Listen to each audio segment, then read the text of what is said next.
The alarm clock rings. It is 6 in the morning. You open your eyes, and immediately you feel it, the weight. It feels like gravity has doubled overnight. Your limbs feel like lead. Your mind feels like it is trying to wade through thick fog. And your first thought is not, "Good morning." Your first thought is, "Oh no, not again. I am still so tired." You do the math in your head. You went to bed at 10. You slept for 8 hours. You bought the expensive mattress. You took the melatonin. You drank the chamomile tea. You did everything right. So why do you feel like you have been fighting a war in your sleep? If you are a woman over 50, and this is your reality every morning, please listen to me. You are not crazy, and you are not just getting old. There is a profound difference between sleep and rest. Sleep is a biological function, but rest is a spiritual state. And right now, your body is sleeping, but your soul is running a marathon. While you're lying there in the dark, your unconscious mind is working a second shift. It is processing the worries you pushed down during the day. It is managing the emotions you were too busy to feel. It is wrestling with the parts of yourself you have ignored.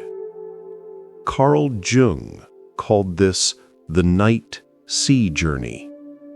It is the idea that when the sun goes down, we do not just turn off like a computer. We descend into the deep waters of the psyche.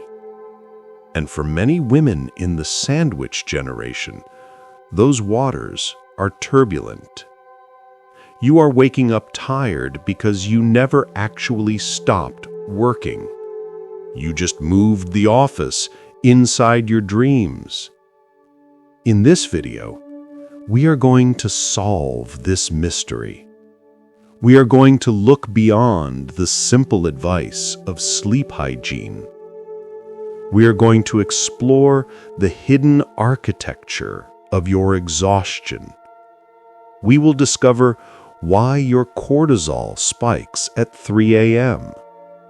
We will identify the open tabs in your brain that are draining your battery.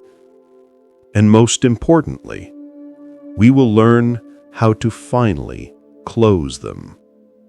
You deserve to wake up feeling light. You deserve to feel restored. Let us find out how to get there together. Let us begin by looking at the biology of your exhaustion. Because I know that right now your logical mind is looking for a medical reason. You are thinking about your hormones. You are thinking about hot flashes. You are thinking about your thyroid. And you are right to think about these things.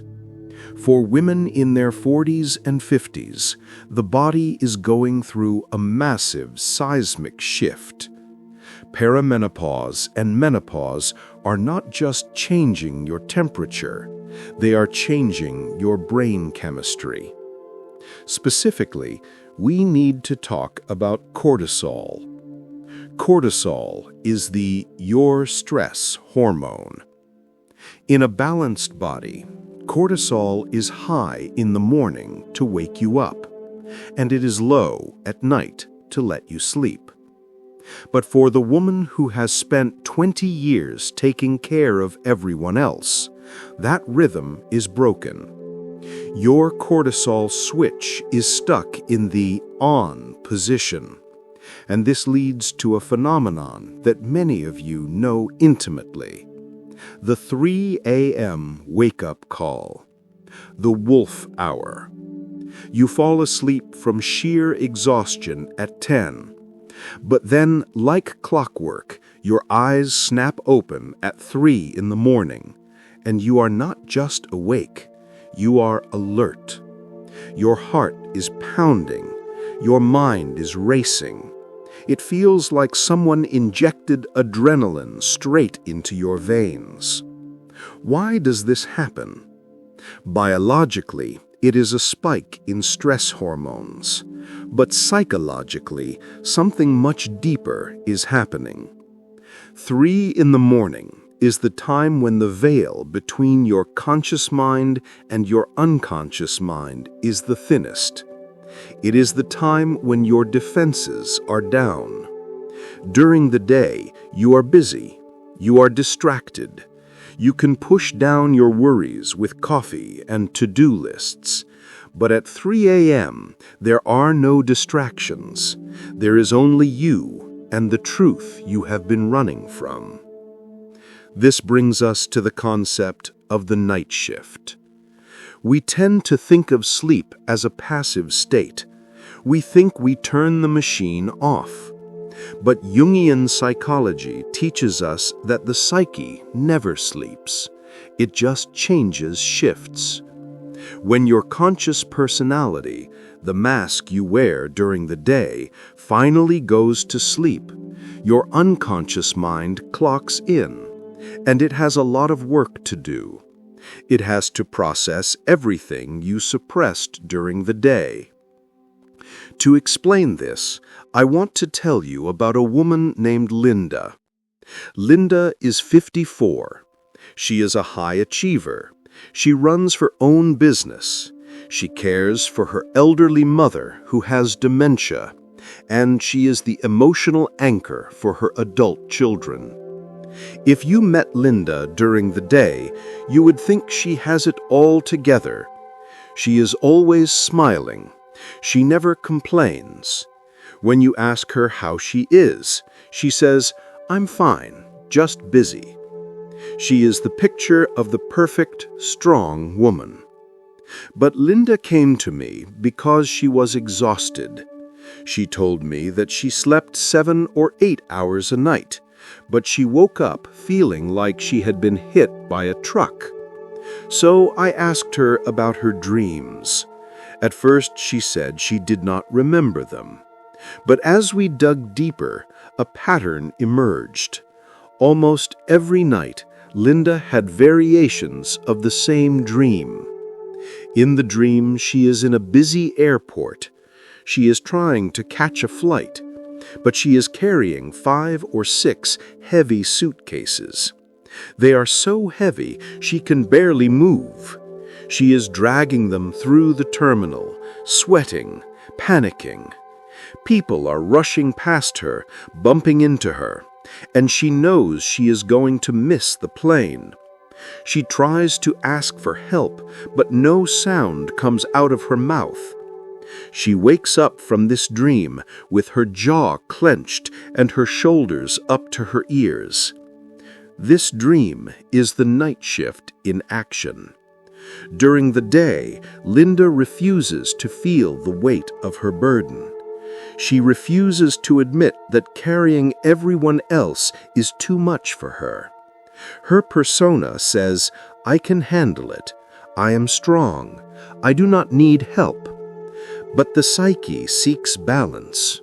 What is denied during the day must be expressed at night. So, while Linda's sleeping body is lying in bed, her unconscious mind is screaming the truth. It is creating a scenario, the airport, the heavy bags, to force her to feel the emotions she is suppressing, the panic, the heaviness, the voicelessness. Linda creates all that adrenaline in her sleep. Her body reacts to the dream as if it were real. Her muscles tense up. Her heart rate rises. She is physically dragging those bags all night long. Is it any wonder she wakes up tired? She has been working a second job in her sleep. This is what is happening to you. You might not remember the dreams, but your body remembers the effort. You are waking up with an emotional hangover. Carl Jung said, "The dream is the small, hidden door in the deepest and most intimate sanctum of the soul." For women in midlife, that door is often wide open, and through it comes everything we have tried to ignore. Think about your average day. How many times do you swallow your anger? How many times do you smile when you want to scream? How many times do you say yes when you want to say no? Every time you do that, you are not dissolving the emotion. You are just deferring it. You are pushing it into the night shift. It's like throwing junk into a closet and quickly closing the door. It looks clean on the outside, but at night, when the guard is asleep, the door bursts open and everything falls out. This is why physical sleep aids often fail. You can sedate the body. You can force the brain into unconsciousness with a pill, but you cannot sedate the soul. The soul will continue its work.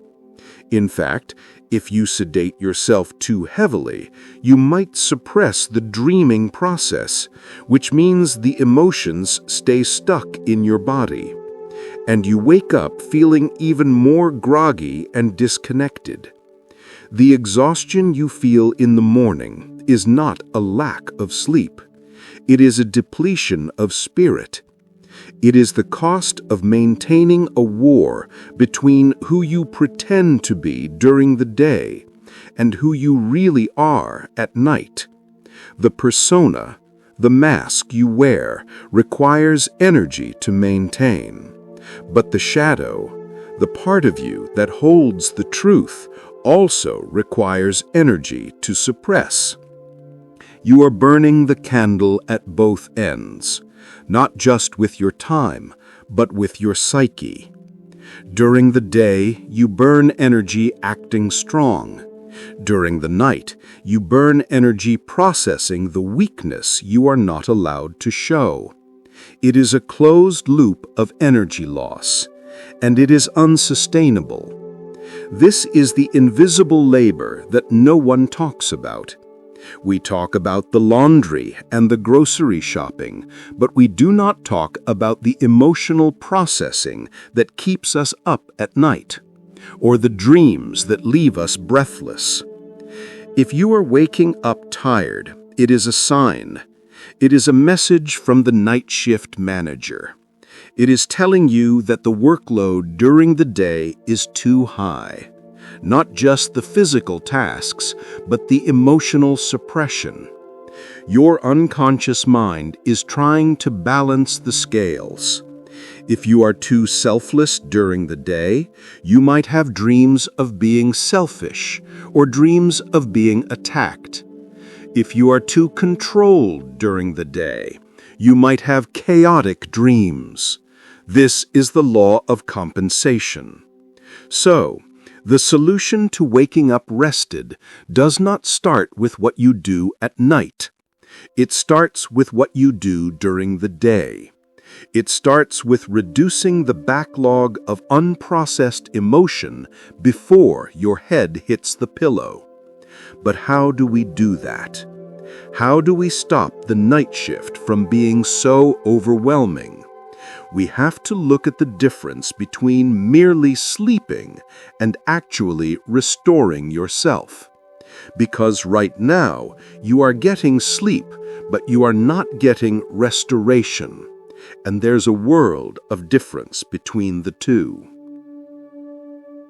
We often use the words sleep and rest interchangeably. We say, "I am going to get some rest," when we mean we are going to sleep. But in the landscape of the soul, these are two very different things. Sleep is a physiological process. It is your body shutting down to repair muscles, to clear toxins from the brain, and to regulate hormones. You can force sleep. You can take a pill, drink wine, or simply work until you collapse, and your body will sleep. But restoration? Restoration is the return of energy to the self. It is the feeling of coming home to a house that is clean, quiet, and safe. You cannot force restoration. You can only create the conditions for it. Right now, many of you are getting sleep, but you are starving for restoration. And here is why. Imagine your mind is a computer or a smartphone. Throughout the day, you open different applications and browser tabs. You open a tab for your job. You open a tab for your aging mother's doctor appointment. You open a tab for your daughter's relationship drama. You open a tab for the grocery list. You open a tab for the news and the state of the world. And you open a deep, hidden tab for your own repressed anger or sadness. By the time you get into bed at night, you might have 50 tabs open. You close your eyes. You put the phone away. Maybe you even fall asleep quickly because you are so tired. But here is the secret. Closing your eyes is like turning off the monitor of the computer. The screen is black. It looks like it is off. But the hard drive is still spinning. The fan is whirring. And every single one of those 50 tabs is still running in the background, eating up your RAM, draining your battery. This is what Jung would call a leakage of psychic energy. Your libido, your life force, is being siphoned off by these open loops. Even though you are unconscious, a part of you is still holding on to the worry about your mom. A part of you is still strategizing for the meeting tomorrow. A part of you is still replaying the argument you had with your partner. You are not resting. You are just holding still while your mind runs a marathon. This creates a state of hypervigilance in the nervous system. Even in sleep, you are waiting for the shoe to drop.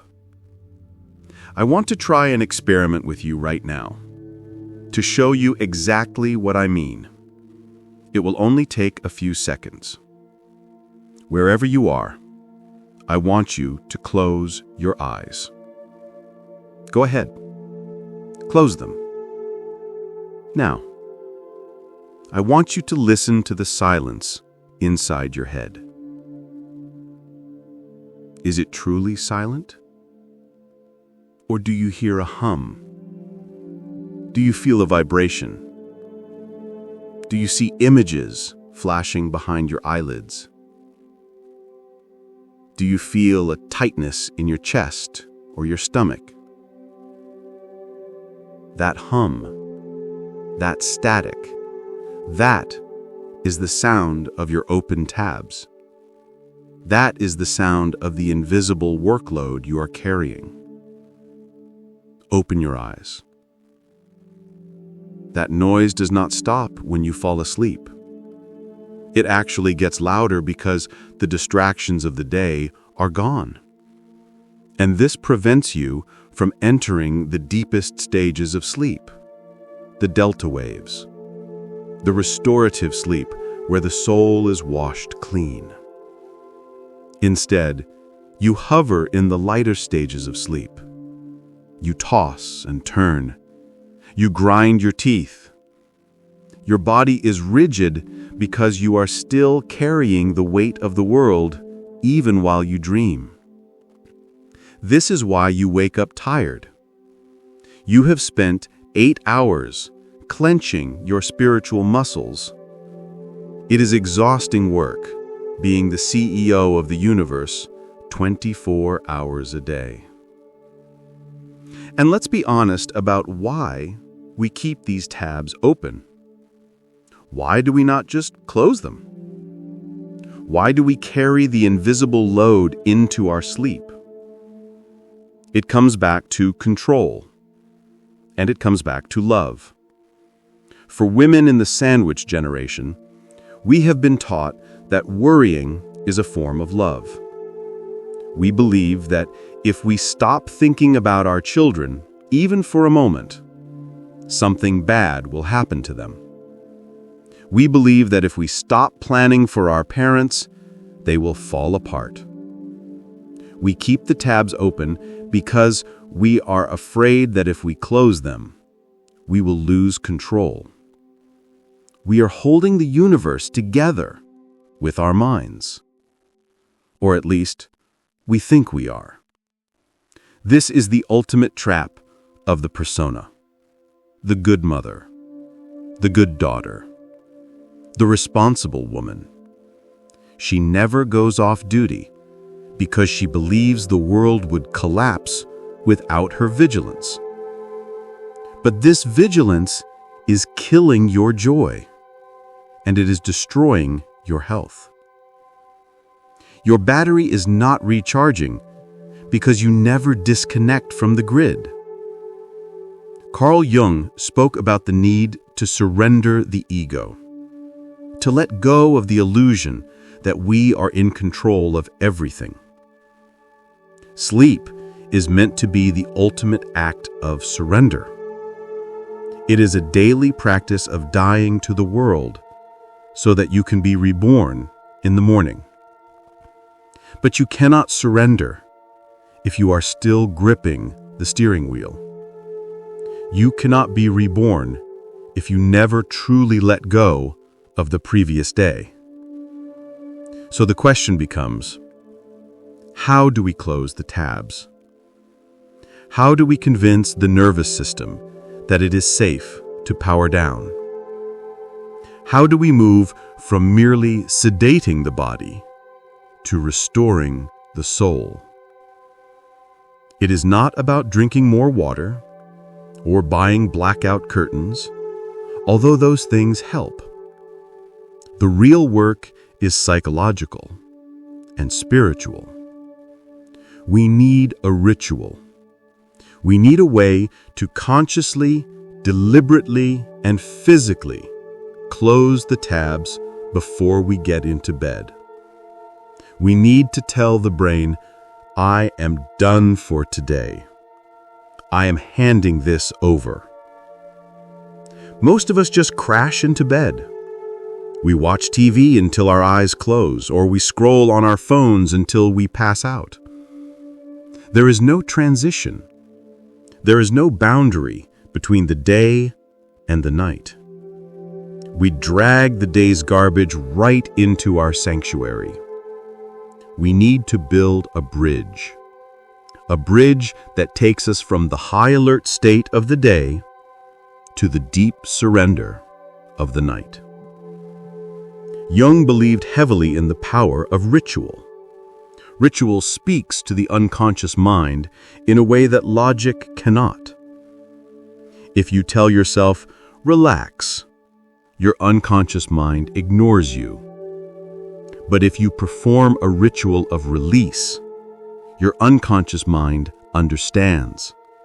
It gets the signal. It says, oh, we are putting the heavy bags down now.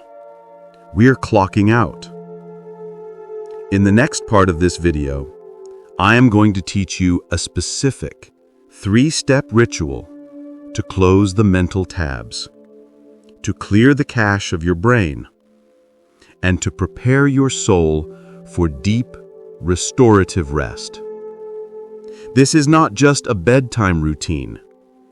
It is a sacred act of reclaiming your energy. It is how you stop the night shift and finally get the rest you have been craving. We are now going to walk through the ritual.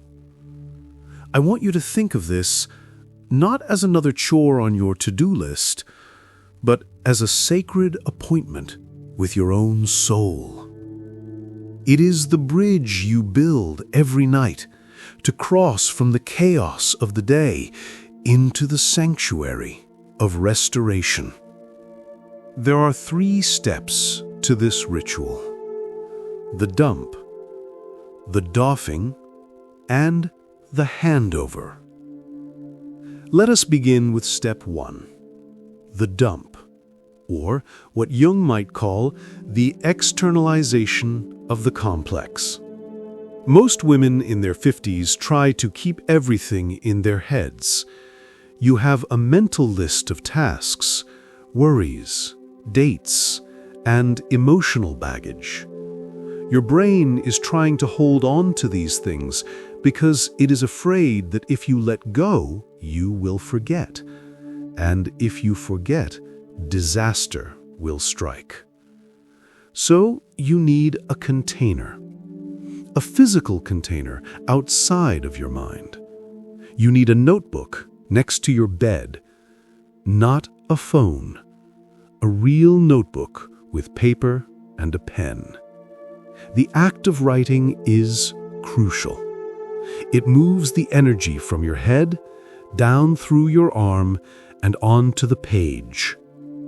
1 hour before you want to sleep, open the notebook and write down everything that is currently an open tab in your brain. Write down the appointment you need to make for your mom. Write down the email you forgot to send. Write down the fear you have about your finances. Write down the anger you felt when your husband made that comment. Do not edit it. Do not try to make it pretty. Just get it out. Tell your brain it is safe to let go of this now. It is written down. We will not lose it. We will deal with it tomorrow. But for tonight, this notebook is carrying the weight, not me. When you close that notebook, imagine you are literally closing the door on the office of your mind. You are clocking out. Step 2, the doffing. Doffing is an old word. It means to remove an article of clothing. Specifically, it was used to describe knights taking off their armor after a battle. You have been wearing armor all day. The armor of the competent woman, the armor of the caregiver, the armor of the problem solver. This armor is heavy. It is made of steel expectations, and you cannot rest properly while wearing it. But because you have worn it for 20 years, it feels like your skin. You forget you can take it off. So we are going to use a Jungian technique called active imagination to visualize removing it. When you are standing by your bed, before you lie down, I want you to close your eyes for 10 seconds. I want you to visualize that you are wearing a heavy cloak or a metal breastplate. Feel the weight of it on your shoulders. Feel how it restricts your breathing. Now, with your physical hands, make the motion of unbuckling it. Make the motion of sliding it off your shoulders. Visualize it falling to the floor with a heavy thud. Step out of it and step into your bed. Leave the armor on the floor, or leave it outside the bedroom door. Tell yourself, I do not need to be strong right now. I do not need to be competent right now. In this bed, I am just a soft animal body. I am allowed to be vulnerable. I am allowed to be heavy. The armor will be there tomorrow if I need it. But tonight, I am free. This visualization sends a powerful signal to the unconscious. It creates a boundary. It says the warrior is off duty. The resting woman is now in charge. And finally, step 3, the handover. This is perhaps the most difficult step, but it is the most transformative. It is the act of spiritual surrender. The reason we keep the tabs open is because we think we are the general manager of the universe. We think that if we stop worrying, the planets will fall out of alignment. This is the ego talking. The ego loves control, but the ego cannot sleep. Only the soul can sleep. So once you are in bed, once you have dumped the data and taken off the armor, I want you to hand over the night watch. You can call it God. You can call it the universe. You can call it the great unconscious or nature. It does not matter what you call it. What matters is that you acknowledge that there is a force bigger than you, and that force can handle things while you sleep. Say to yourself, I have done all I can do today. I am handing over the night shift. I release my children to the care of the universe. I release my parents to the care of the universe. I release my body to the wisdom of its own healing. I am not in charge for the next 8 hours. Feel the relief of that resignation. You are resigning from your job as the savior of the world. Just for tonight, let the world spin without you. It will be fine. I promise you, it will be fine. When you practice these 3 steps, the dump, the doffing, and the handover, you are doing something radical. You are closing the tabs. You are silencing the hum. You are creating a clean slate for your body to enter the delta state, that deep, dreamless, restorative ocean where your cells repair themselves and your spirit is washed clean. It might feel strange at first. Your ego might fight it. It might whisper, but you forgot to worry about money, or you should really check your phone one last time. Do not listen. That's just the addiction to cortisol talking. Keep practicing the ritual, night after night, until your body learns the new rhythm, the rhythm of trust, the rhythm of surrender. Imagine waking up tomorrow morning and the first thing you feel is not heaviness, but lightness. Imagine opening your eyes and feeling like you have actually arrived back in your body, fully charged, fully present, ready to meet the day, not as a battle to be fought, but as a life to be lived. This is possible for you. It is not a fantasy. It is your birthright. But you have to claim it. You have to protect your night, because your night determines your day. We have talked about the biology, we have talked about the psychology, and we have talked about the ritual. But there is one more piece to this puzzle, one final block that might be standing in your way. Even if you do all of this, even if you close the tabs, some of you might still feel a lingering guilt, a voice that says, "Who am I to rest when there is so much suffering?" Or, "Who am I to take care of myself when my family needs me?" This guilt is the final gatekeeper. It is the last line of defense of the invisible workload.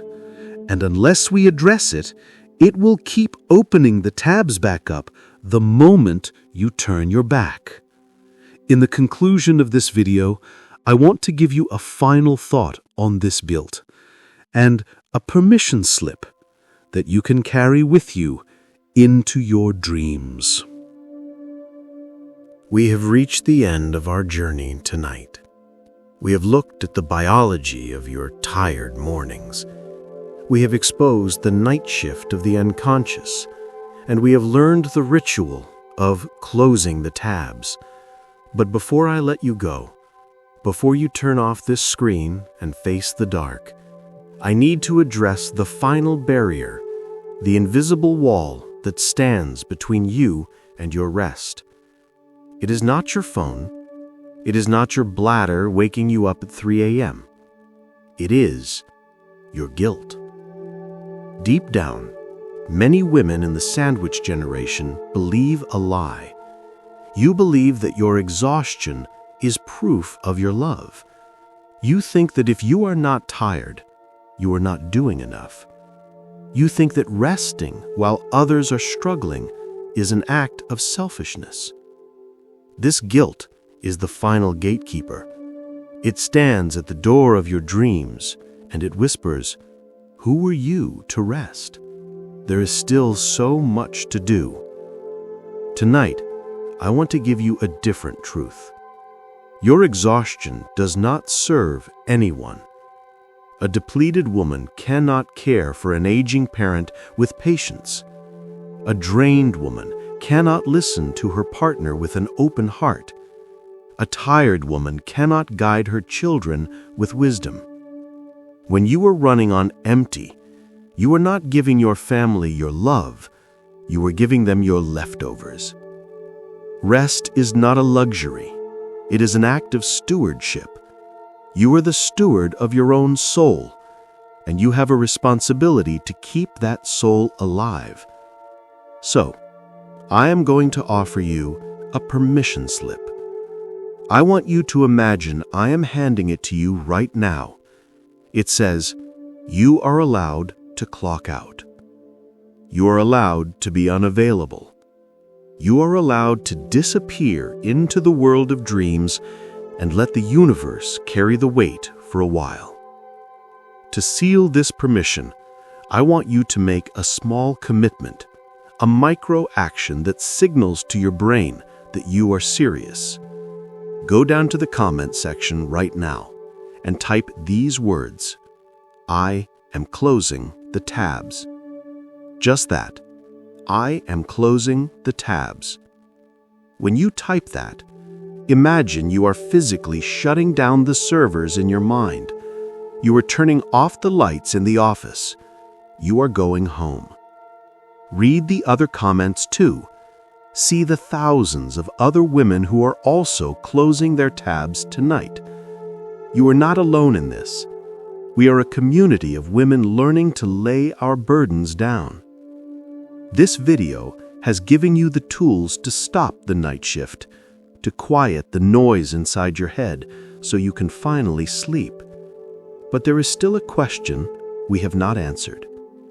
We have talked about how to close the tabs, but we have not talked about what is on them. Why are there so many tabs open in the first place? What is the specific content of this invisible burden that keeps reopening itself the moment you turn your back? There is a specific name for this. It is called the invisible workload. It is the mental and emotional labor that no one sees, but that weighs more than a sack of bricks. It is the project management of family life, the emotional monitoring of everyone around you, and it is crushing women in their 50s. If you want to understand this burden, if you want to know how to share it or how to put it down for good, you must watch my next video, The Invisible Workload That Is Crushing Women in Their 50s. In that video, we are going to turn on the lights. We are going to make the invisible visible. And I will show you how to resign from your position as the general manager of the universe, so that you can just be a woman again. If this video brought you a moment of peace tonight, if it helped you understand your own exhaustion, please consider subscribing to this channel.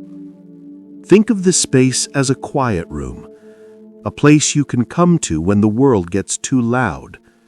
By subscribing, you're telling the algorithm that you want more depth. And you are telling yourself that your inner life matters. Click the like button, not from me, but as a nod to your own soul, a way of saying, yes, I heard this. I needed this. And finally, if you know a woman who is always tired, a friend, a sister, who does everything for everyone, please share this video with her. You might be the one to give her the permission she has been waiting for. Tonight, when you lay your head on the pillow, remember the ritual. Dump the data. Doff the armor. Hand over the watch. The world will still be there in the morning, but for now, you are free. Sleep well. Dream deep. And I will see you in the next video.